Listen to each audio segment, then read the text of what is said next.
Me llamo Rubén Castillo.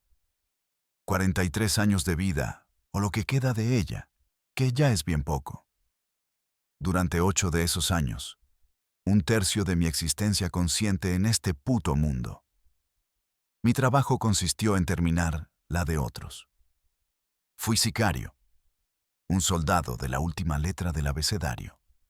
Los Zetas, la compañía, el cártel que le enseñó a México a tener miedo de una nueva forma, una que involucraba sierras eléctricas y videos subidos a Internet. Hoy, esta confesión no les llega desde una casa de seguridad en la frontera o un rancho escondido en la Sierra de Arteaga. Les hablo desde el infierno en vida, el lugar que el gobierno americano diseñó para que los hombres como yo nos pudramos en cámara lenta. La prisión de máxima seguridad ADX Florence, en Colorado. El Supermax. El Alcatraz de las Rocosas. Mi mundo es una caja de concreto de 2 por 3 metros. 23 horas al día de soledad absoluta, donde el único sonido es el zumbido de mis propios pensamientos y el latido de un corazón que se niega a detenerse. El tío Sam me ofreció un trato. 25 años en esta caja de concreto a cambio de mi memoria. Querían nombres, querían rutas, querían la estructura de mando, las cuentas bancarias en paraísos fiscales, los contactos políticos de bajo nivel, y yo se los di. Les serví un banquete de información, un festín de traiciones que llenó sus expedientes y justificó sus presupuestos. Les di los nombres de los tenientes, de los contadores, de los jefes de plaza. Les dibujé los mapas de las brechas que cortan el desierto de Sonora. Les detallé las frecuencias de radio encriptadas y los códigos que usábamos. Les di lo suficiente para justificar su guerra y para que me enterraran aquí, lejos de todo lo que una vez amé y destruí. Pero me guardé el plato fuerte, la verdad que importaba, el secreto que pesaba más que todos los kilos de cocaína que ayudé a cruzar. Hasta hoy, he decidido hablar. No porque busque la absolución de un Dios en el que dejé de creer la primera vez que vi el fondo de los ojos de un hombre al que le quité la vida, y no encontré nada más que el reflejo de mi propia condena. Tampoco busco su lástima. La lástima es para los débiles, y yo perdí el derecho a hacerlo hace mucho tiempo. Hablo porque el silencio, en este lugar donde el silencio es la única constante, un océano espeso y sofocante, que solo se rompe por el eco de mis propios pasos o el chirrido de la bandeja de comida que se desliza por una ranura en la puerta de acero. Me está ahogando con más saña que estas 4 paredes. Me está matando desde adentro. Un cáncer del alma que hace metástasis en mis recuerdos cada noche. Cada vez que cierro los ojos y las caras de mis muertos desfilan en la oscuridad de mi celda. Todo lo que ustedes creen saber sobre el narcotráfico, sobre la llamada guerra que ensangrentó mi país, sobre las figuras de poder que mueven los hilos en México, es una mentira. Una puta mentira bien contada, repetida en los noticieros de Loret de Mola y en las series de Netflix, hasta que se convirtió en una verdad de a mentiras. Creen que hombres como Miguel Ángel Treviño Morales, el Z40, eran la encarnación del mal, el jefe supremo, el diablo con botas y sombrero. Y sí, era un animal, un sádico de una crueldad que desafiaba la imaginación, un hombre que disfrutaba el sonido de un cuerpo desmembrándose.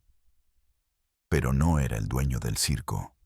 Era el monstruo principal, el gorila que sacaban de la jaula y soltaban en la pista para que todos los ojos se clavaran en su brutalidad, mientras los verdaderos dueños, los hombres de traje Brioni y sonrisa impecable, contaban el dinero en las oficinas climatizadas de la carpa principal en la Ciudad de México y en Houston.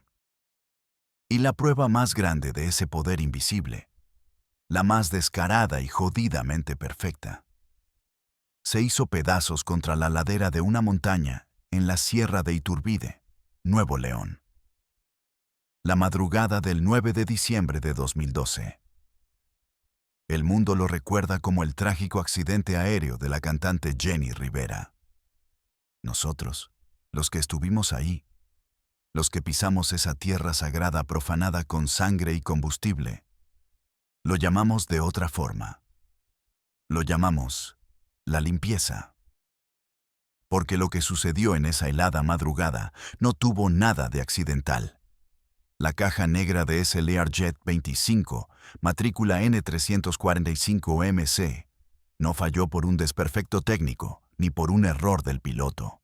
Fue borrada. Borrada con una precisión quirúrgica por profesionales que no cargaban cuernos de chivo ni vestían ropa táctica de marca pirata. Llevaban maletines de alta tecnología y hablaban un español tan neutro y tan frío que helaba la sangre. Y yo estuve ahí. Fui parte del primer cerco, del anillo de seguridad que se aseguró de que la verdad, junto con la vida de la diva de la banda y su equipo, muriera sepultada en esa montaña antes de que saliera el primer rayo de sol. Seguramente se están preguntando cómo carajos un tipo como yo, un hombre común de Reynosa, un mecánico de transmisiones que pasaba sus días con las manos negras de grasa y la cabeza llena de deudas, termina convertido en un monstruo con un número tatuado en el cuello, custodiando los secretos más oscuros de una nación. La respuesta no tiene el glamour de las películas. Es simple, es aburrida y es la historia de millones. Desesperación. No fue la ambición por el poder. No fueron las ganas de tener una RAM del año con rines cromados o cadenas de oro que me ahogaran el cuello. Fue mi hija, mi Sofía. Le detectaron leucemia linfoblástica aguda cuando apenas cumplía los 6 años. Recuerdo el día del diagnóstico como si fuera una fotografía quemada en mi cerebro. El consultorio del IMSS olía a desinfectante barato y a resignación. El doctor, un hombre gordo y cansado, nos dio la noticia con la misma emoción con la que se lee el pronóstico del tiempo. Las palabras células blásticas, médula ósea, quimioterapia, flotaban en el aire como moscas sobre un cadáver. Mi esposa, Elena, se derrumbó. Su llanto fue un sonido quebrado, un animal herido. Yo me quedé en blanco. Sentí como si el suelo se abriera bajo mis pies, tragándose todo el sonido del mundo.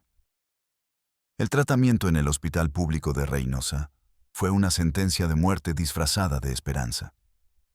Las quimios eran un veneno que apenas la mantenía con vida, pero no la curaba.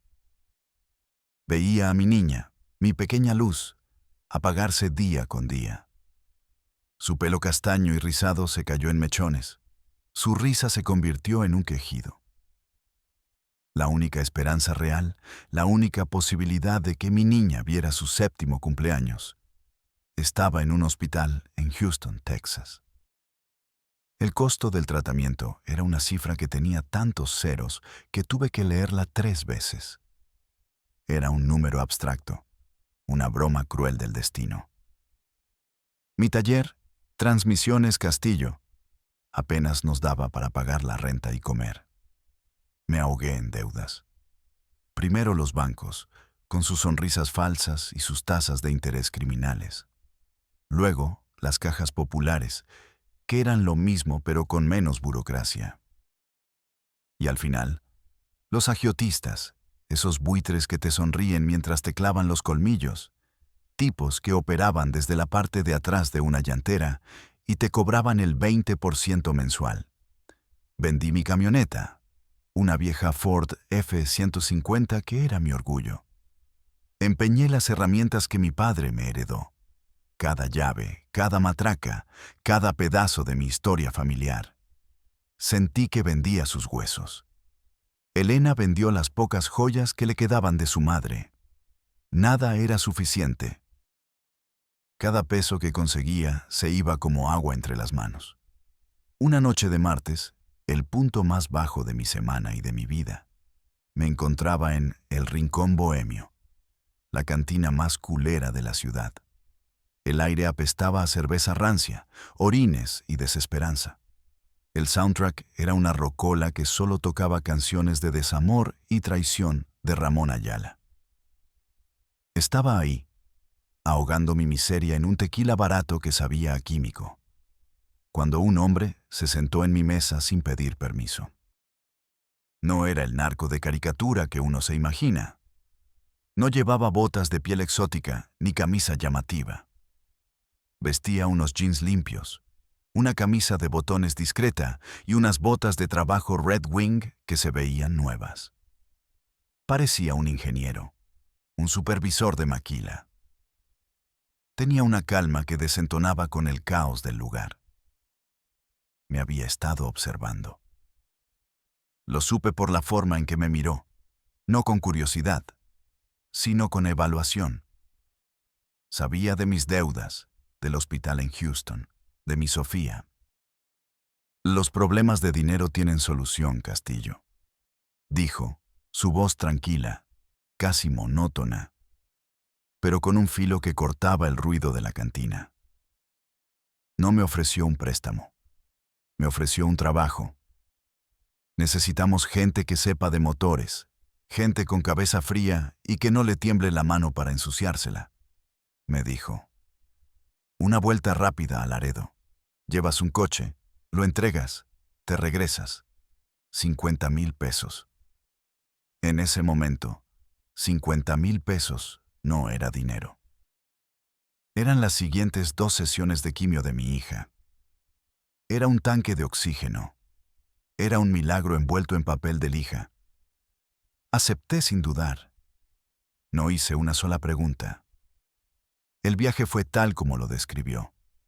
Entregué un Jetta impecable a unos tipos en un estacionamiento del otro lado. Pero al regresar, el hombre de las botas limpias me dijo que había un pequeño cambio de planes. El antiguo dueño del coche que yo había llevado no había pagado una deuda. Y mi verdadera chamba, mi prueba de admisión, era ir a cobrarla. No con palabras.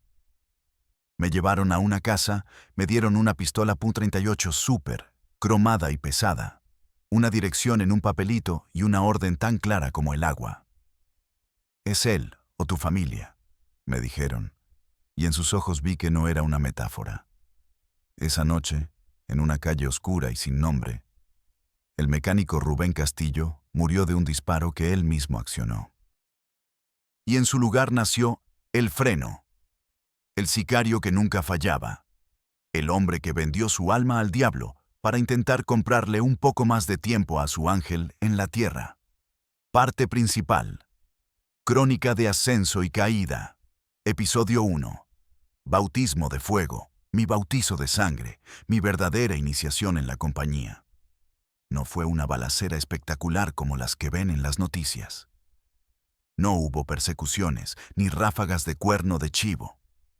Fue algo frío, quirúrgico, metódico. Me asignaron a un levantón. El objetivo era un contador, un tipo que lavaba dinero para un cartel rival que intentaba meterse en nuestra plaza. La orden era sencilla: sacarlo de su casa en silencio, llevarlo a una bodega en las afueras y esperar instrucciones. Íbamos 3 en una Suburban negra, sin placas, robada esa misma tarde. Yo iba al volante. El motor V8 ronroneaba bajo mis pies, una bestia dormida. Mis manos se aferraban al volante con tanta fuerza que mis nudillos estaban blancos. El aire dentro del vehículo era espeso, cargado con el olor a tabaco barato y a la colonia de uno de mis compañeros. Un aroma dulzón y nauseabundo que intentaba enmascarar el hedor del miedo. Conmigo iban 2 chavos.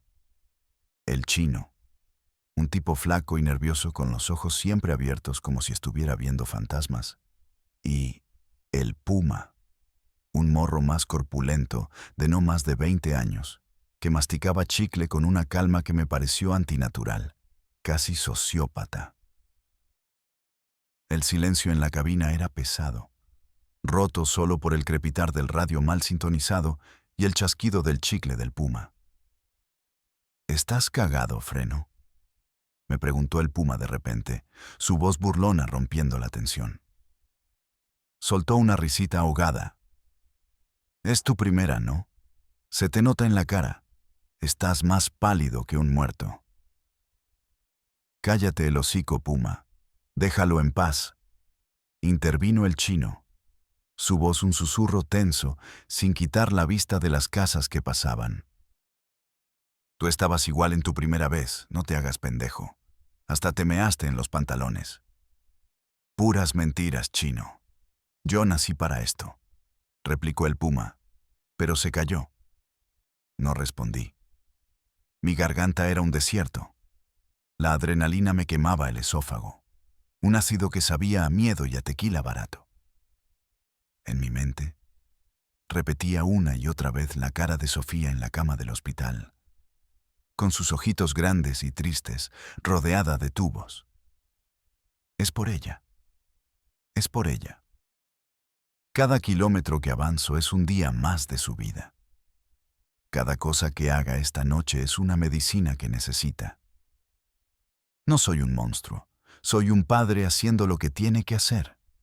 Era un mantra, un escudo contra la monstruosidad de lo que estaba a punto de hacer. Cada latido de mi corazón era un golpe de martillo que me decía que no había vuelta atrás. Llegamos y apagué las luces, dejando el motor encendido.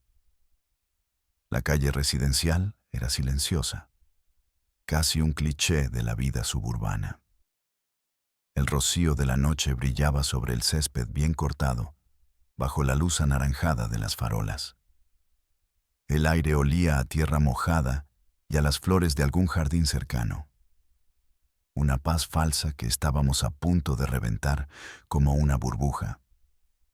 Vimos las luces de la casa del contador, una casa de 2 pisos con un césped perfectamente cuidado.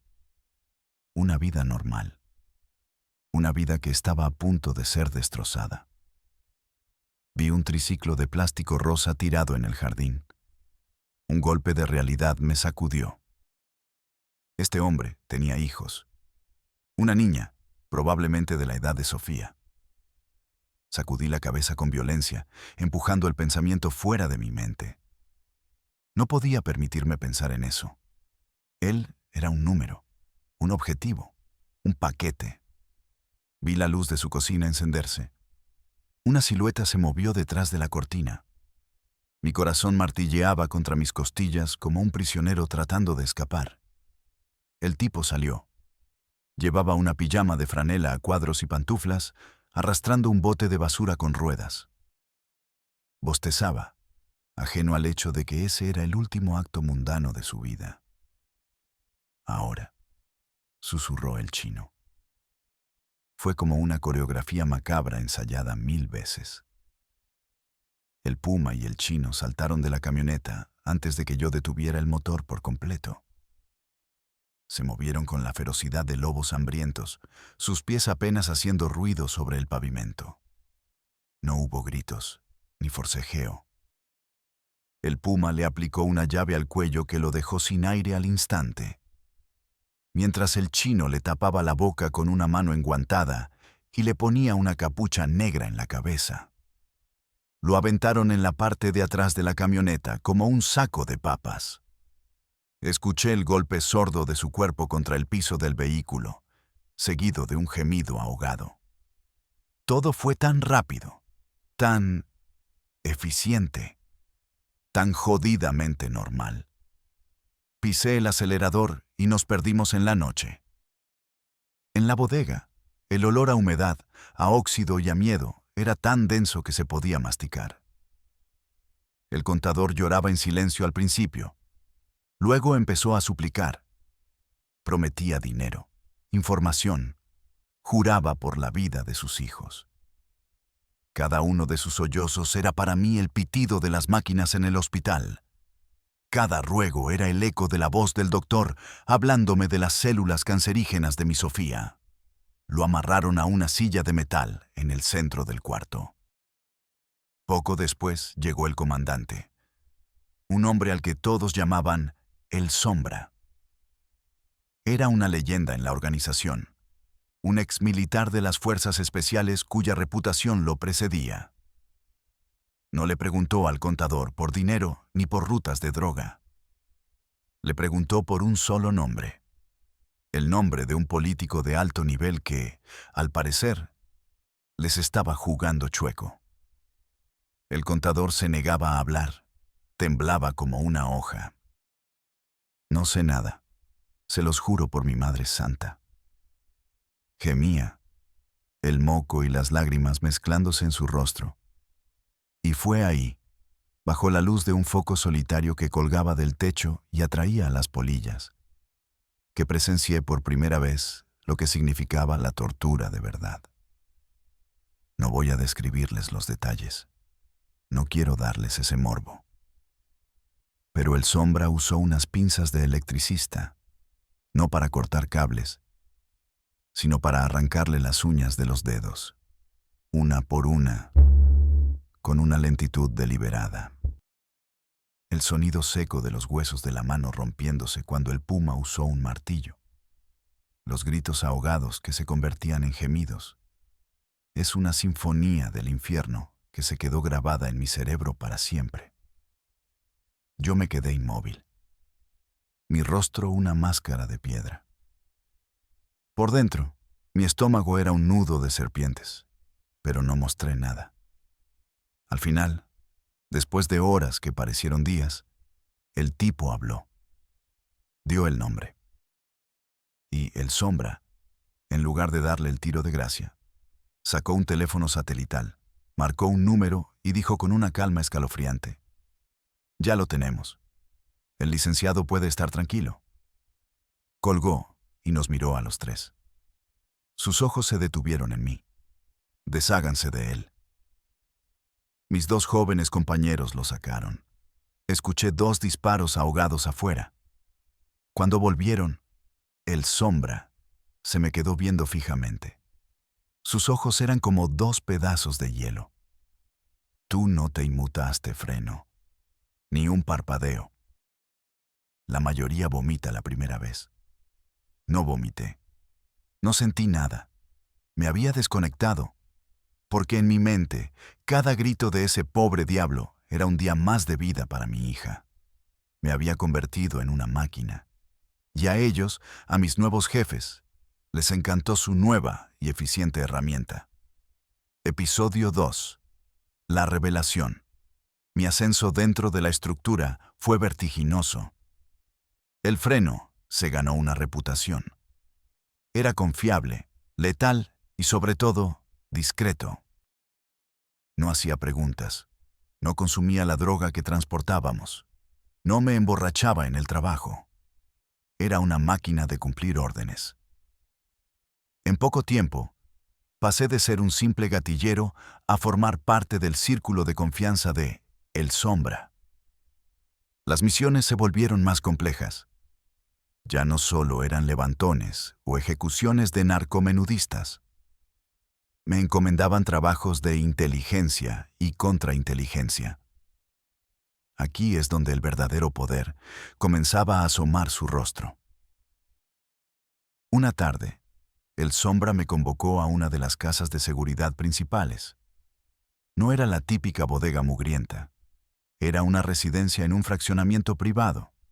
Una fortaleza discreta con muros altos y cámaras por todos lados. Me hizo esperar en una sala decorada con un gusto sorprendentemente bueno. Había arte en las paredes, muebles de piel, una alfombra persa. Todo olía a limpio, a dinero. Mientras esperaba, un hombre de mediana edad, vestido con un traje caro pero sin corbata, entró en la sala. No era un sicario. Tenía las manos suaves y una mirada analítica. Llevaba una laptop bajo el brazo. Se sentó frente a mí y, sin presentarse, abrió la computadora. «Tú eres el Freno», dijo, más como una afirmación que una pregunta. Asentí en silencio. «He oído que eres eficiente». Hizo girar la laptop hacia mí. En la pantalla había un organigrama complejo, lleno de fotos, nombres y conexiones. No eran narcos. Eran policías municipales, agentes de la Fiscalía Estatal, un par de jueces y hasta el director del aeropuerto local. Junto a cada foto había un número. Estos son nuestros activos en la nómina, explicó con frialdad. Tu próxima tarea es de mantenimiento. El juez Morán señaló una foto de un hombre calvo y con bigote. Se está poniendo codicioso. Quiere un aumento del 50%. No se lo vamos a dar. Quiero que le hagas una visita, no para matarlo. Quiero que le recuerdes quién paga su hipoteca y las colegiaturas de sus hijos en el extranjero. Me dio una memoria USB. Aquí está todo. Sus cuentas offshore, fotos de su amante, la dirección del internado de su hija en Suiza. Sé creativo. El encuentro con el juez Morán no fue en un callejón oscuro. Fue en el estacionamiento subterráneo de un centro comercial de lujo. Lo esperé junto a su Mercedes-Benz. Cuando llegó, su cara se descompuso. No llevaba armas, solo la memoria USB en la mano. Se la mostré. El Sombra le manda saludos, señor juez, le dije en voz baja. Dice que la inflación está cabrona para todos. Que se aguante con lo que tiene o la próxima vez no le mandarán a un mensajero. El hombre, que minutos antes seguramente estaba dictando sentencias con arrogancia, se puso pálido. Sudaba. Asintió en silencio y se metió en su coche sin decir una palabra. Fue un tipo diferente de poder. No el de la bala, sino el de la información, el del control. Empezaba a entender que las armas eran solo una parte, y quizás la más pequeña, de la ecuación. Pero la verdadera revelación, el momento que me hizo ver el tamaño real del monstruo, estaba aún por llegar. Y para entenderlo, primero tienen que conocer la misión que me puso en ese camino. Episodio 3. El ascenso. Una misión en particular me demostró el alcance de nuestro poder. No se trataba de matar, sino de romper el espíritu de un hombre. El objetivo era un periodista de un diario de la capital, un tipo llamado Ricardo Solís, que estaba investigando la masacre de migrantes en San Fernando. Estaba haciendo demasiadas preguntas, conectando puntos que debían permanecer desconectados, y había mencionado el nombre de un coronel del ejército que estaba en nuestra nómina. La orden del Sombra fue clara. Me la dio en su oficina. Un cuarto sin ventanas en la parte de atrás de una bodega de tráileres. No lo toquen. Todavía no. Quiero que sepa que podemos tocarlo cuando queramos. Quiero que se cague de miedo cada vez que escuche un ruido en la noche. Haz que se sienta desnudo. Durante 2 semanas me dediqué a estudiar a Ricardo Solís. Me convertí en su sombra. Lo seguí a su trabajo en el periódico Reforma, a sus reuniones en cafés de la Condesa con fuentes que hablaban en susurros, a su casa. Aprendí su rutina, sus hábitos, sus miedos. Era un hombre metódico, valiente, pero también un hombre de familia. Tenía una esposa que era maestra y 2 hijos pequeños, un niño y una niña. Esa era su debilidad y mi punto de entrada. Me convertí en su sombra, una presencia que él no podía ver, pero que lo envolvía por completo. La operación fue una noche de miércoles. Él estaba en una cena con un informante, un ex policía federal. Su familia estaba fuera de la ciudad, visitando a los abuelos en Querétaro.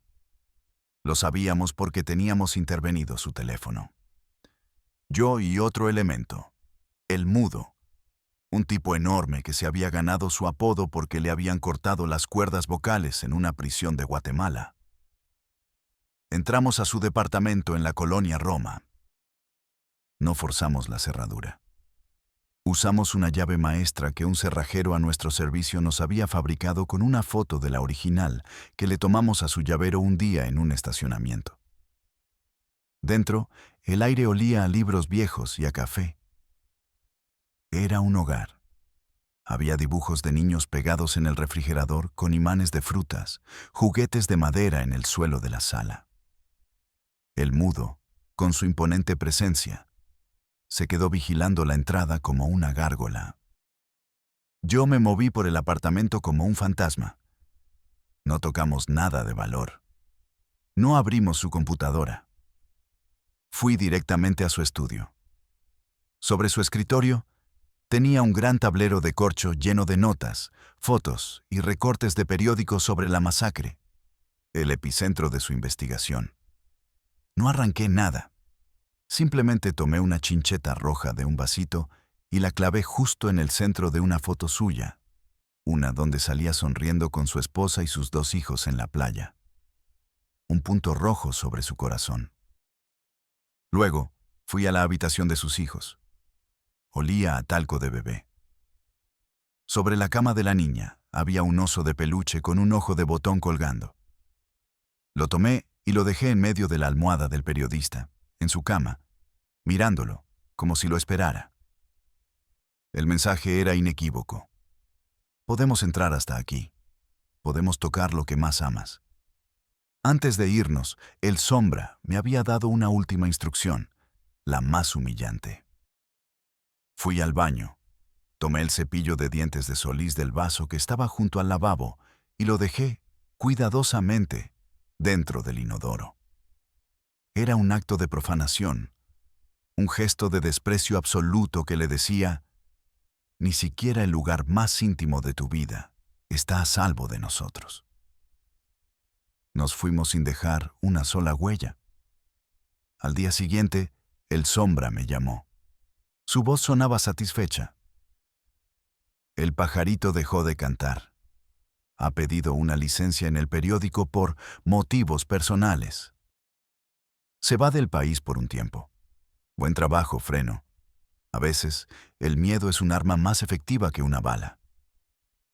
En ese momento me sentí poderoso, pero también me sentí sucio. No había derramado sangre, pero había matado algo en ese hombre. Su seguridad, su paz, su valentía. Estaba aprendiendo el verdadero lenguaje del terror. Y fue en una de esas chambas de alto nivel, una incursión en el mundo de los poderosos, donde todo mi universo se vino abajo. Donde entendí, con una claridad brutal, que nosotros, los sicarios, los temidos zetas, los monstruos que salíamos en las noticias y aterrorizábamos a la población, éramos solo los payasos del espectáculo. El sombra me encargó ser su chofer y su sombra personal en una reunión de altísimo nivel. Ponte tu mejor ropa, Freno, la que no tiene hoyos de bala, bromeó. La reunión fue en un rancho enclavado en la sierra de Coahuila. Un lugar tan obscenamente lujoso que parecía un set de película de Hollywood. Había camionetas blindadas por todos lados. Un helipuerto con 2 helicópteros Black Hawk pintados de civil. Y hombres armados con equipo militar de última generación que no eran de los nuestros. Me ordenaron quedarme en la puerta de un gran salón con paredes de cristal, con mi cuerno de chivo disimulado bajo un saco que me quedaba apretado. Desde ahí, podía ver y escuchar fragmentos de la conversación. En la larga mesa de caoba no estaban los narcos que yo conocía. Estaban sentados 2 generales del ejército mexicano con sus uniformes impecables y sus medallas brillando. El dueño de una de las 2 televisoras más grandes del país, un senador de un partido de la oposición, y un empresario de origen europeo con un traductor a su lado. Y presidiendo la mesa, moviendo las manos como un director de orquesta, estaba un hombre que yo había visto cientos de veces en la televisión nacional. Un secretario de Estado. Uno de los hombres más poderosos del gobierno federal en turno.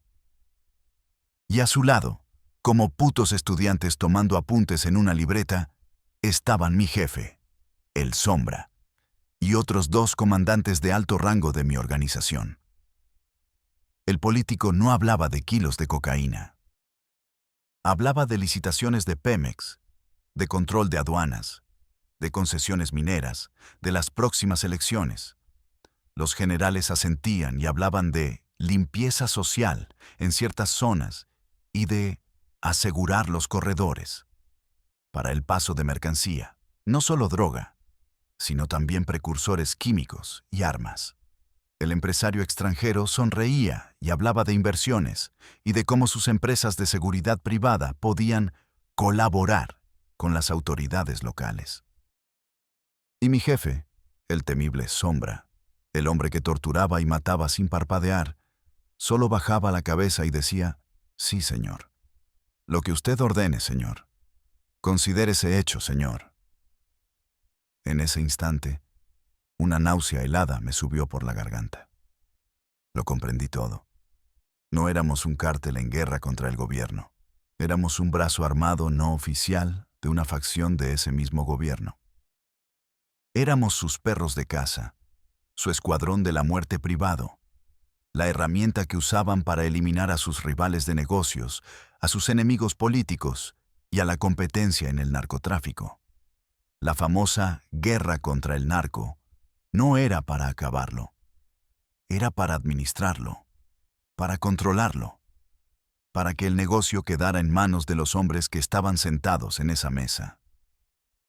Nosotros poníamos los muertos, los decapitados, las fosas clandestinas. Ellos se quedaban con el país entero. Esa revelación me rompió. Ya no estaba matando para salvar a mi hija. Estaba matando para que un político corrupto pudiera comprarse otro yate en Miami y para que un general traidor pudiera mandar a sus hijos a estudiar a Suiza. La náusea, esa que no sentí en mi primer trabajo, me golpeó con la fuerza de un martillo en el pecho. Me disculpé en voz baja. Salí al jardín perfectamente cuidado del rancho y vomité en unos arbustos de bugambillas. Vomité hasta que sentí que se me salía el alma. Episodio 4. La culminación. Después de esa reunión en el rancho, mi estatus dentro de la organización cambió. El Sombra sabía que yo había visto, que había entendido. Me convertí en un riesgo, pero también en un activo demasiado valioso como para simplemente desaparecerlo. Así que, en lugar de matarme, me promovieron. Me hicieron parte de su equipo de élite, el de operaciones especiales. Éramos el escuadrón que se encargaba de los trabajos que no podían tener errores, los que eran demasiado sucios incluso para los sicarios comunes. Nos volvimos expertos en borrar la realidad y escribir una nueva. Y yo era el mejor. Mi precisión, mi falta de emoción, mi habilidad para desaparecer un cuerpo o una evidencia sin dejar rastro, me hicieron la herramienta perfecta. Me pagaban más que bien. El tratamiento de Sofía en Houston estaba cubierto y funcionando. Vivía en una jaula de oro y sangre, pero ella, mi Sofía, estaba viva. Se estaba curando, y eso era lo único que me permitía mirarme al espejo cada mañana. Y entonces llegó la orden que lo cambiaría todo para siempre. La llamada de la madrugada del 9 de diciembre. No fue el Sombra quien llamó. Fue una llamada directa a un teléfono encriptado que solo usábamos para emergencias. La voz al otro lado de la línea era una que nunca había escuchado. Seca, educada, sin acento norteño, una voz de la Ciudad de México. Tenemos una situación prioritaria en la Sierra de Iturbide. Un activo se salió de control. Hay que asegurar el paquete antes que nadie. Movilízate ahora mismo. Silencio total de radio. No dijo qué paquete, ni qué activo. Solo nos dio unas coordenadas y la orden perentoria de que nadie, ni la policía local, ni los federales, ni siquiera el ejército, podían llegar a ese lugar antes que nosotros. Éramos 3 equipos de 4 hombres cada uno. 12 hombres en total. La élite de la élite. Nos movimos en la oscuridad de la madrugada, por brechas y caminos de terracería que solo nosotros conocíamos. Cuando llegamos al punto, el sol apenas comenzaba a pintar de gris las cumbres de la sierra. El frío era cortante. El olor a combustible quemado y a metal calcinado era abrumador. Se mezclaba con el aroma a pino húmedo. Los restos del Learjet estaban esparcidos por la ladera de la montaña como si un gigante los hubiera arrojado con furia. Era una escena grotesca, irreal. Pedazos de fuselaje colgaban de los árboles. Había ropa, maletas abiertas, papeles esparcidos por todas partes. Y cuerpos, fragmentos. Era un caos de muerte y destrucción. Nuestra orden no era buscar sobrevivientes, eso nos lo dejaron claro. Era encontrar 2 cajas naranjas. Nada más. Mientras mis hombres formaban un perímetro de seguridad, cerrando todos los accesos con una eficiencia ensayada, yo y otros 2, un tipo al que llamaban el profe, por su meticulosidad, y un joven apodado el Chuy, comenzamos la búsqueda entre los fierros retorcidos. «Jefe, esto está cabrón», dijo el Chuy, su voz temblorosa por primera vez desde que lo conocía, mientras apartaba un trozo de ala retorcida. ¿Quién chingados venía aquí? Tú no preguntes, solo busca las cajas naranjas. Le espeté, mi propia voz más dura de lo que pretendía. Y fue entonces cuando llegaron ellos. Un helicóptero negro, un Black Hawk sin insignias militares ni matrícula visible, descendió del cielo nublado como un insecto de mal agüero. Aterrizó en un claro cercano con una precisión impresionante. De él descendieron 4 hombres. No eran de los nuestros. No eran militares. No eran federales. Vestían overoles grises idénticos, botas tácticas y llevaban maletines tipo Pelican. Se movían con una coordinación y una eficiencia que daba miedo, como un equipo de F1 en los pits. No nos hablaron. Simplemente se acercaron al comandante de nuestro operativo.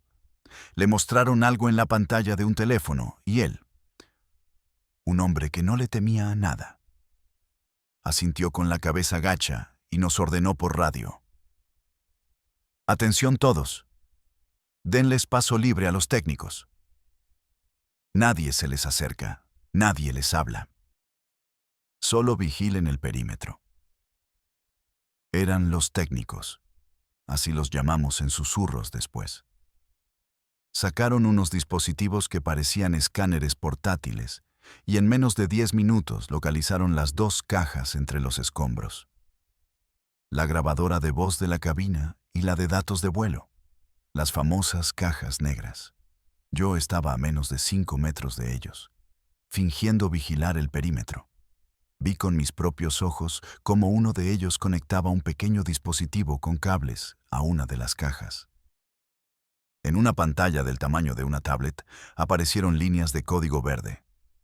El técnico le dijo al otro, en un español perfecto pero sin acento, casi clínico: «La memoria está intacta. Iniciando borrado profundo de nivel 7». El otro asintió sin emoción. «Protocolo estándar, que no quede ni un eco digital». El proceso duró menos de 1 minuto. Luego repitieron la operación con la otra caja. Cuando terminaron, guardaron sus equipos, tomaron las cajas naranjas y se dirigieron de vuelta al helicóptero. Antes de subir, el que parecía ser el líder se giró hacia nuestro comandante y le dijo, con una voz que cortaba como navaja: «La escena es suya. Hagan que parezca un accidente trágico. La versión oficial será falla mecánica por el mal tiempo. Cualquier otra cosa y todos ustedes serán parte del siguiente accidente». El helicóptero despegó y se perdió en el cielo gris. Nos quedamos solos en el silencio de la montaña, con 7 cuerpos, los restos de un avión y una mentira gigantesca que ahora teníamos la obligación de proteger con nuestras vidas. En ese momento entendí que Jenny Rivera no murió por una falla mecánica.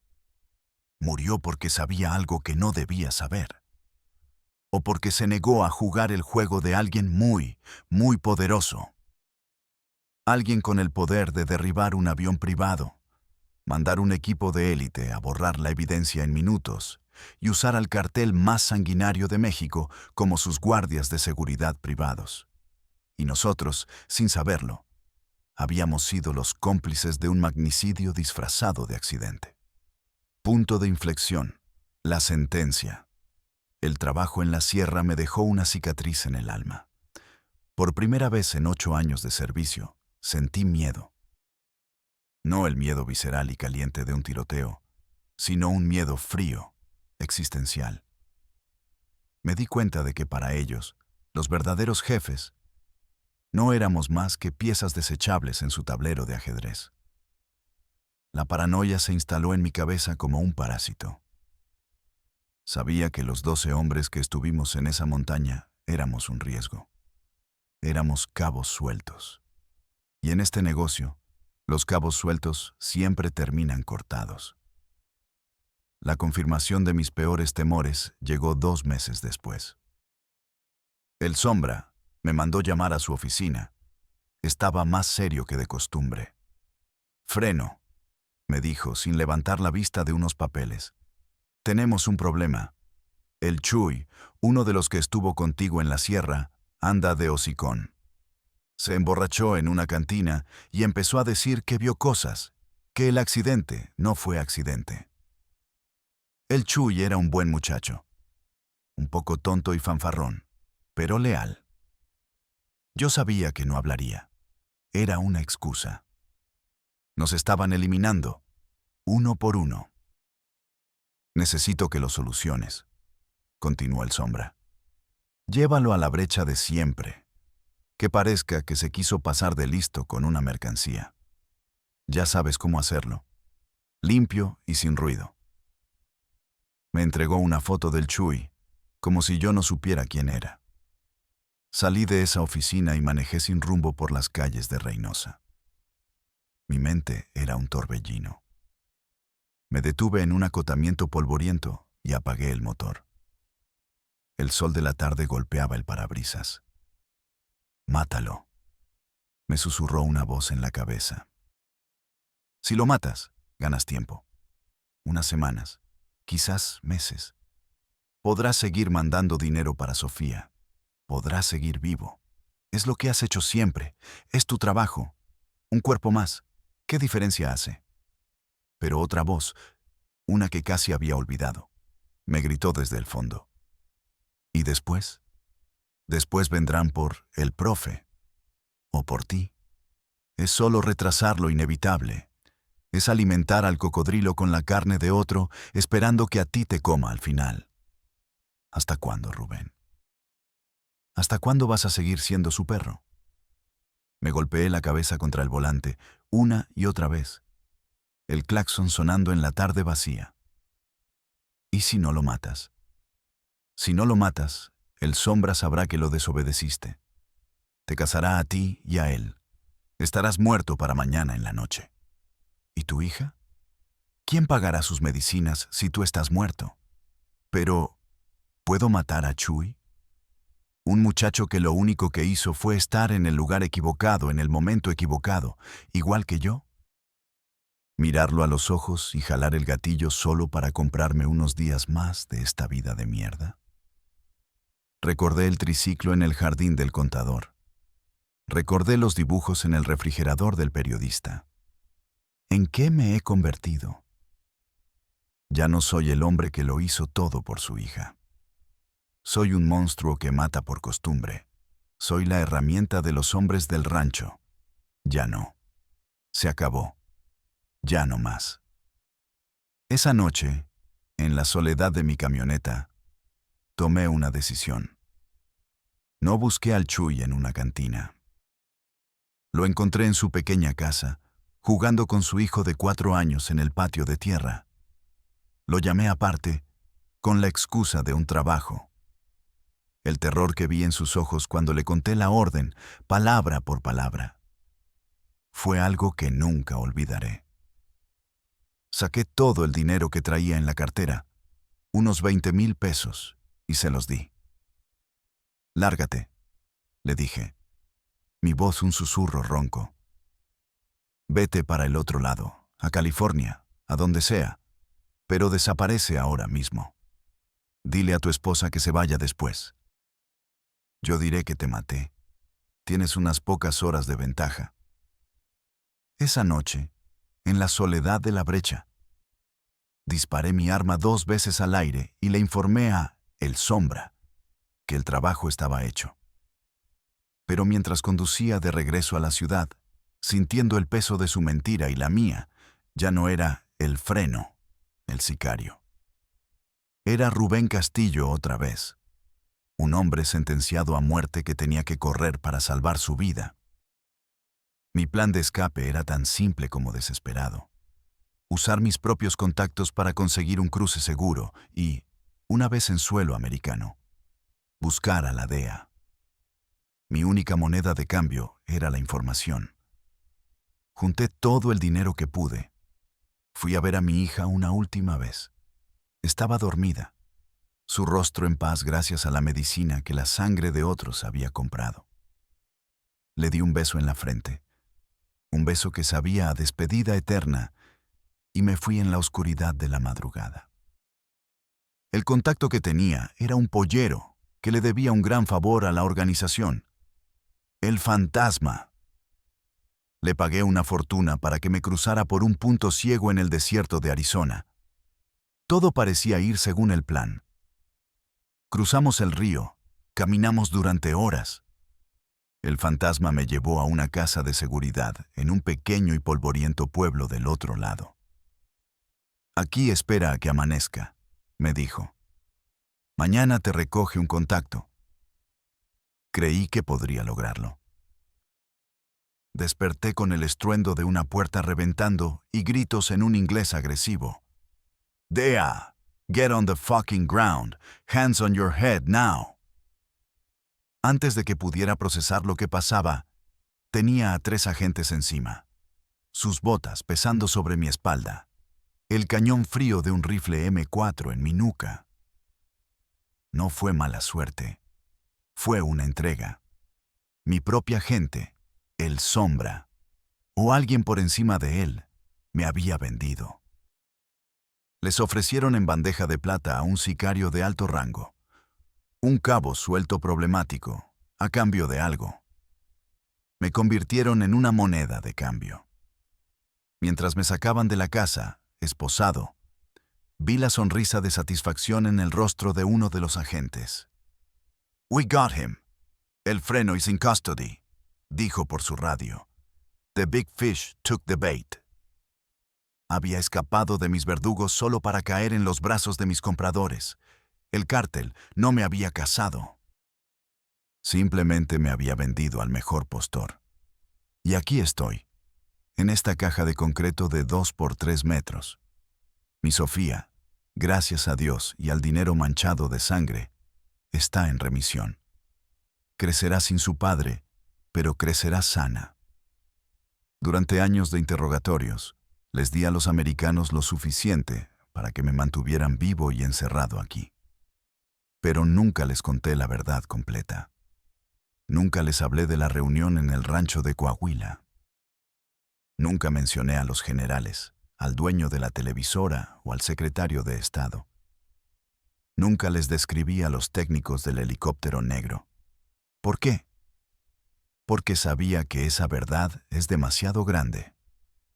Una verdad que demuestra que los monstruos que todos temen, los sicarios que descuartizan, somos solo los perros entrenados. Los verdaderos dueños del circo son los que nunca se ensucian las manos. He decidido hablar ahora porque sé que no me queda mucho tiempo. La ironía final de mi miserable vida es que el mismo cáncer que traté de combatir para mi hija ahora me está comiendo a mí desde adentro. Cáncer de páncreas. Los doctores de la prisión me dan menos de un año. Ya no tengo nada que perder. Mi vida se acabó el día que apreté un gatillo por dinero. Pero antes de que el silencio me trague por completo, tenía que soltar esta verdad. No para que me perdonen, porque para gente como yo no hay perdón. Lo hago para que ustedes, los que están afuera, sepan. Para que entiendan que el verdadero enemigo no siempre es el que lleva un arma. A veces, y casi siempre, se esconde detrás de una bandera y un discurso patriótico. Así que si alguna vez la vida los acorrala, si la desesperación les nubla el juicio, recuerden mi voz desde esta tumba de concreto. Esta vida no es un juego. No hay ganadores. Solo hay diferentes maneras de perderlo todo. Y desde aquí, desde el fondo del abismo, se los juro, de aquí no hay salida. Nunca la hubo.